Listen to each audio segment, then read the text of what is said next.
David ہیوم پہ تو ہماری جو ڈسکشن تھی وہ پہلے ہم نے ساری چیزوں کو انڈرسٹینڈ کرنے کی کوشش کی، دیکھنے کی کوشش کی کہ کیا ایٹماسفیئر تھا جس کے اندر کیا کیا فلسفیز اور ڈیبیٹس، پاپولر ڈیبیٹس تھی جو اس ٹائم پہ چل رہی تھیں، فلسفی کے اندر کیا ڈیبیٹس چل رہی تھی، کون سا موضوع تھا جس پہ ڈسکس کیا جا رہا تھا۔ اب 2 سال بعد جب برکلے نے اپنی کتاب لکھی تھی این ایسے concerning on the human understanding, تو ڈیوڈ 2 سال کے بعد پیدا ہوا۔ یہ ڈیوڈ ہیوم کی جو امپورٹنس ہے وہ یہ ہے کہ اپنے آپ سب جو ہے نا وہ کر دیں۔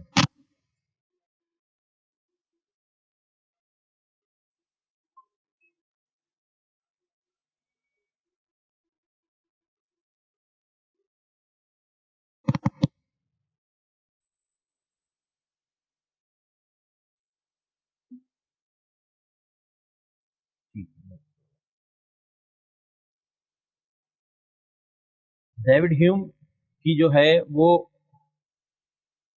سب سے، اب جب ہم ڈسکس کرتے ہیں تو وہ کہا یہ جاتا ہے کہ یہ جس دنیا کے اندر ہم رہ رہے ہیں سوشالوجیکل طور پر جب ہم اس کو دیکھتے ہیں، اکانومیکل طور پر دیکھتے ہیں، تھیوریٹیکل کی طرح ہم چیزوں کو دیکھتے ہیں، تو کہتے ہیں کہ یا تو آپ مارکسسٹ ہیں یا آپ اینٹی مارکسسٹ ہیں، آپ کی بیچ کی پوزیشن ہی نہیں ہوتی۔ جو بھی آپ کی ڈیبیٹس ہوں گے یا آپ مارکسزم کو سپورٹ کر رہے ہوں گے یا آپ اینٹی مارکسسٹ ہوں گے۔ فلسفی کے اندر اگر ڈیبیٹس ہوتے ہیں تو وہ کہا جاتا ہے کہ یا آپ جو ہے وہ ہیگلین ہیں یا آپ اینٹی ہیگلین ہیں۔ مارکس ہیگلین تھا، اس کے اندر اس سے پہلے کی جو فلسفی ہے وہ بھی یہ بھی کہا جاتا ہے کہ جو بھی یہ فلسفی ہے یہ ساری فلسفی ابھی تک کانٹ سے باہر نہیں نکل سکتی۔ جس فلسفی کی فاؤنڈیشنز کانٹ نے رکھی تھی ابھی تک وہی ڈیبیٹس چل رہے ہیں۔ کانٹ سب سے اہم فلسفر ہے، میرے خیال سے آپ کے نیکسٹ سیمسٹر کے اندر کانٹ کا موضوع آئے گا، جب جرمن آئیڈیلزم پہ ہم آئیں گے، وہاں پہ جب ہم ڈیبیٹ کریں گے، ڈسکس کریں گے، تب ہمارے سامنے آئے گا۔ تو انہوں نے ڈیوڈ ہیوم کے بارے میں یہ کہا تھا کہ I was sleeping in dogmatic slumber. The Hume awoke me. میں سو رہا تھا عقیدت پرستی کے بستر پر، کمرے میں، تہ خانے میں، مجھے ہیوم نے آ کر اٹھایا۔ اور اس کا امپورٹنس جو ہے نہ صرف فلسفی پر مگر سائیکالوجی پر بھی بہت زیادہ ہے۔ یہ 1711 کے اندر پیدا ہوا تھا اسکاٹ لینڈ کے اندر، اور اسکاٹ لینڈ کے اندر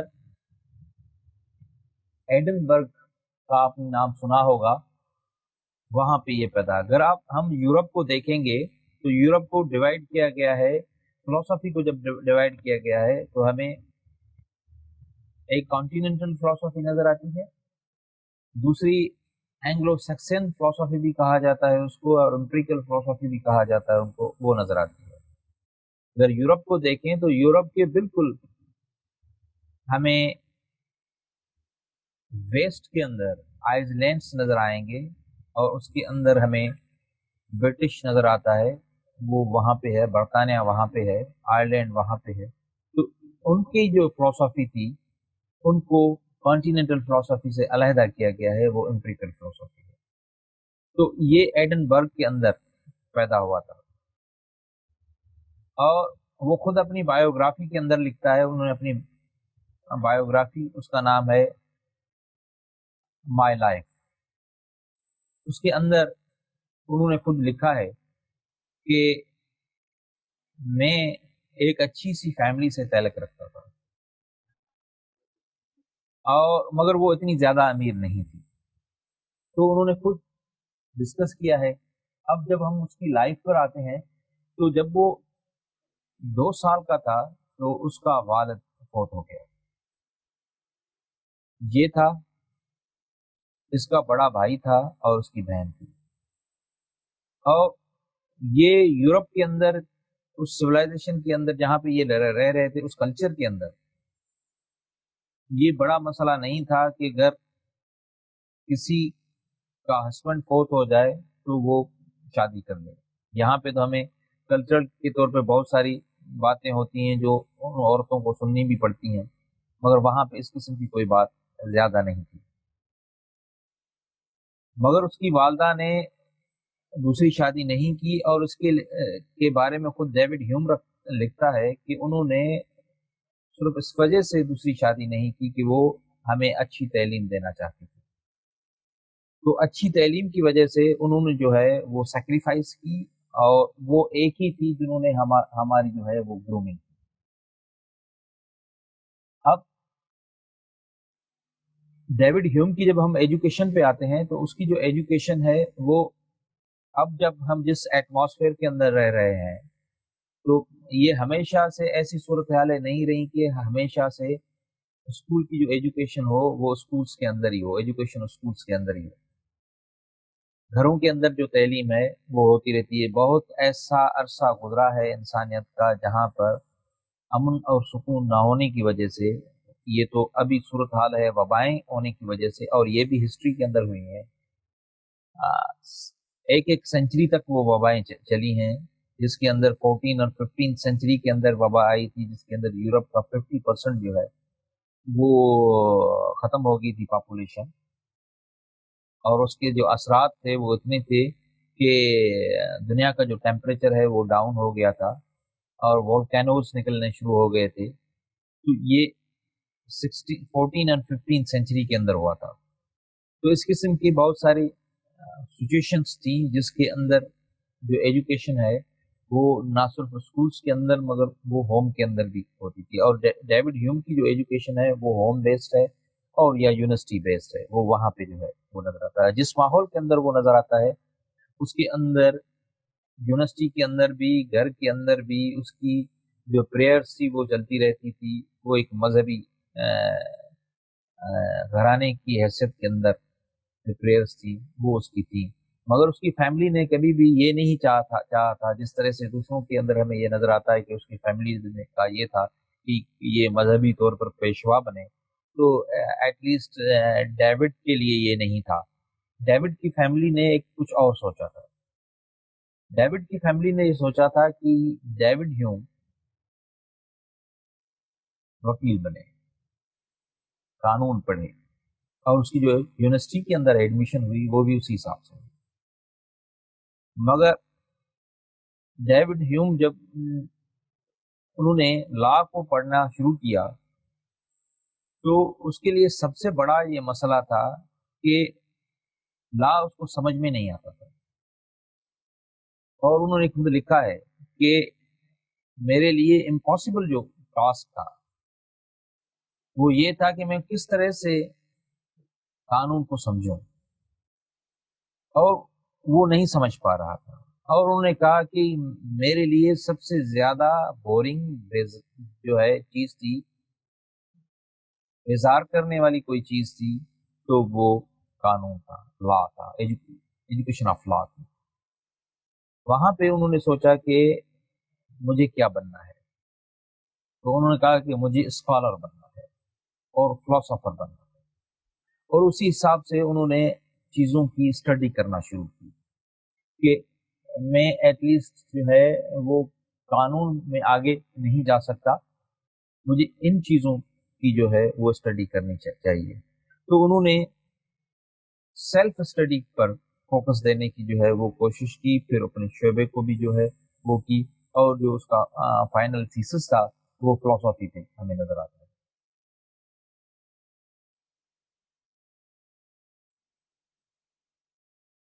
اور انہوں نے کوشش کی تھی کہ میں کسی طرح سے اس ساری انٹلیکچوئل کمیونٹی سے رابطہ رکھوں، ان سے ملوں.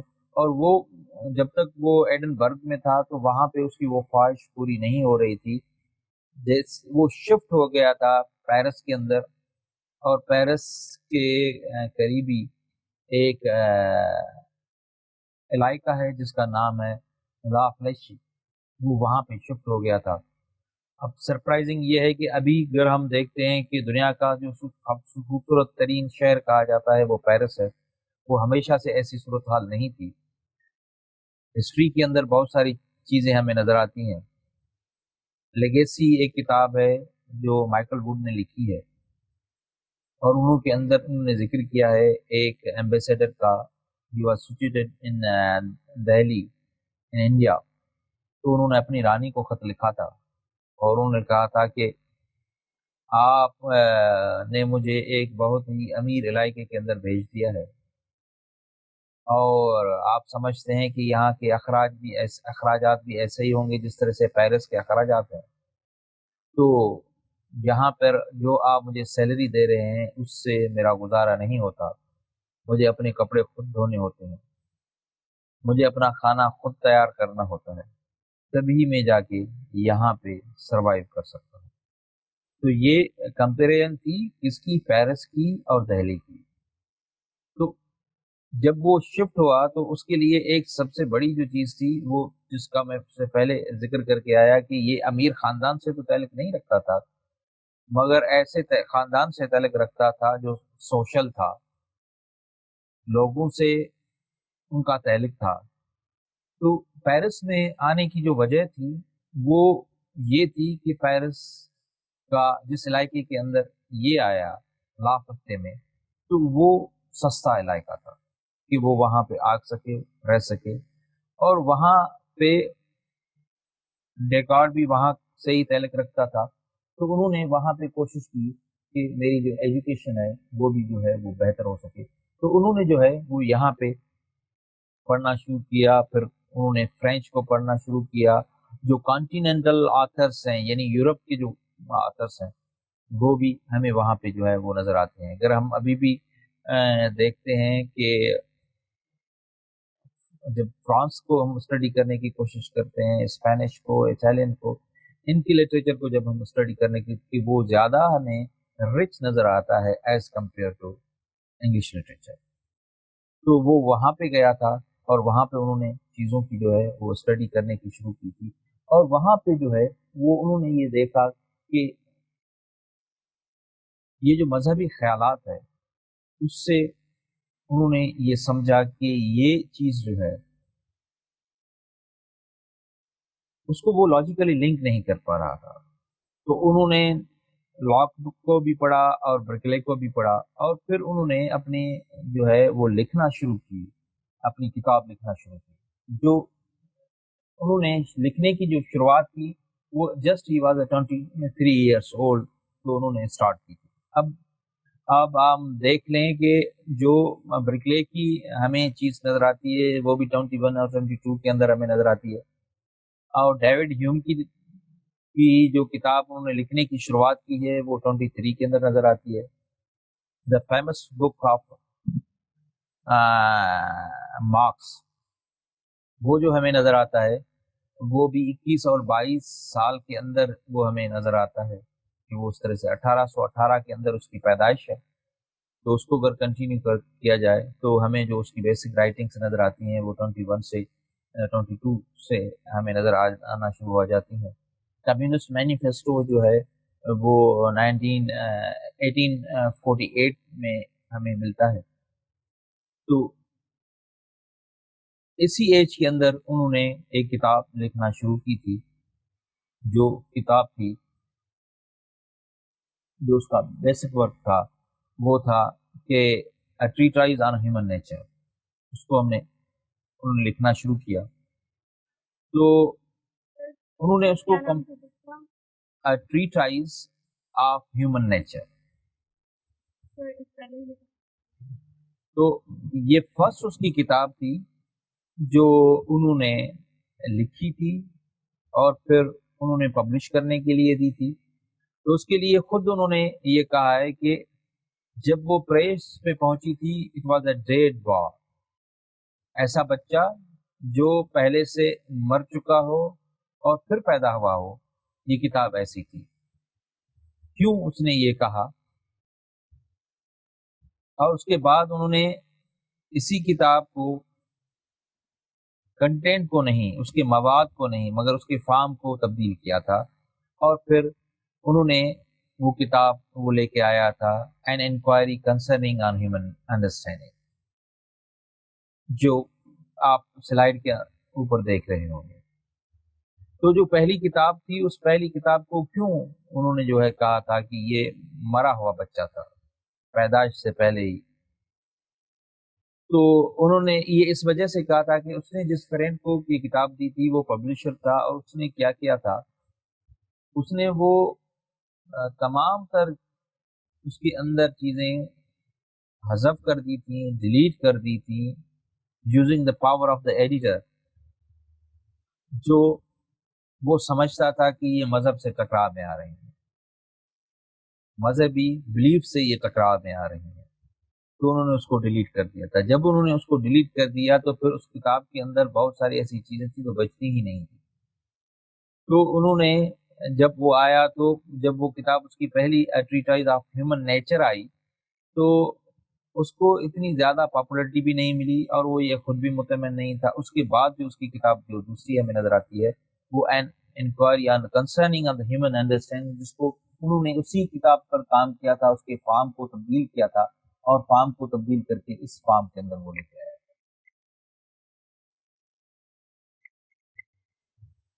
اور انہوں نے ایک دوسری کتاب an inquiry concerning the principles of the morals, اس کو بھی جو ہے اس کے بعد لکھی، اور dialogues concerning the natural religion وہ بھی لکھی تھی، مگر وہ اس کی زندگی کے اندر پبلش نہیں ہو سکی، وہ اس کے مرنے کے بعد پبلش ہوئی، پوسٹ سائملٹینیسلی وہ پرنٹ ہوئی تھی 1779 کے اندر وہ پبلش ہوئی تھی۔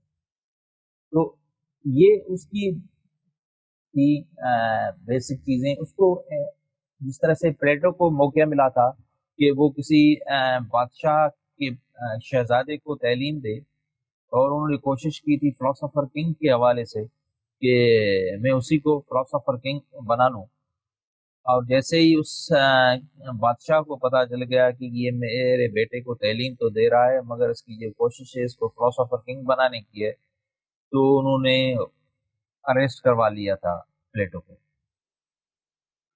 تو یہاں پہ تو ایسا اس کی اریسٹیشن کا مسئلہ ہمیں نظر نہیں آتا، مگر اس کو ایک نوبلس کی ایجوکیشن کی ضرور موقع ملا تھا، جس کو انہوں نے جو ہے وہ تعلیم دی تھی۔ اور اس کے علاوہ ڈیوڈ ہیوم کی ایک اور بھی آئیڈینٹی ہے، وہ یہ ہے کہ یہ ایک ہسٹورین ہے، اور انہوں نے برطانیہ کی تاریخ لکھی تھی، اور اس کے پیچھے لکھنے کا یہ سبب تھا وہ فنانشل بھی تھا، کیونکہ اس کی لکھنے کی وجہ سے ان کو اچھا خاصا جو ہے وہ اماؤنٹ ملا تھا، تو اسی پہ وہ کام کر رہا تھا، اور اسی طرح سے انہوں نے وہ کتاب بھی لے کے آیا تھا جو ہسٹری آف انگلینڈ کے نام سے ہے، جس کے 6 والیومس ہیں، اور جس کو جو ہے وہ انہوں نے 1754 سے لے کر 1762 تک وہ ساری چیزیں آتی ہیں۔ It was a best seller book تھا، جو نہ فقط انہوں نے جو ہے وہ ڈیوڈ ہیوم کی پہچان بھی بن گیا، مگر اس کی بڑی فنانشل جو ہے سپورٹ ہے وہ بھی انہوں نے کی تھی۔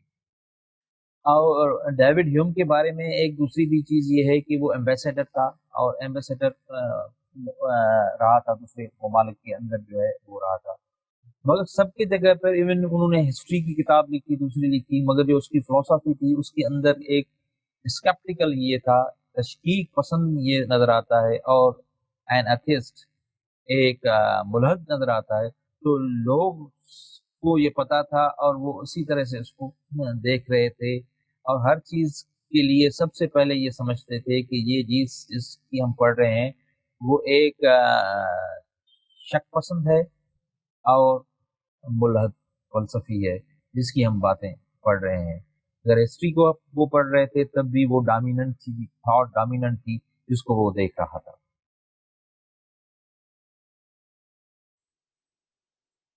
اب اس کے بعد جو ہے یہ ان کی ڈفرینٹ کتابیں آتی ہیں اور اس کی جو ہے وہ ڈیٹ 1776 کے اندر اس کی ڈیتھ ہوئی تھی اور اس کو کینسر ہوا تھا جس کے اندر جو ہے وہ اس کی ڈیتھ ہو گئی تھی. اب اس کے اندر جو انہوں نے اپنی آٹو بایوگرافی لکھی ہے اس کتاب کا نام ہے مائی اون لائف. وہ اس کی آٹو بایوگرافی ہے جو لکھی گئی ہے.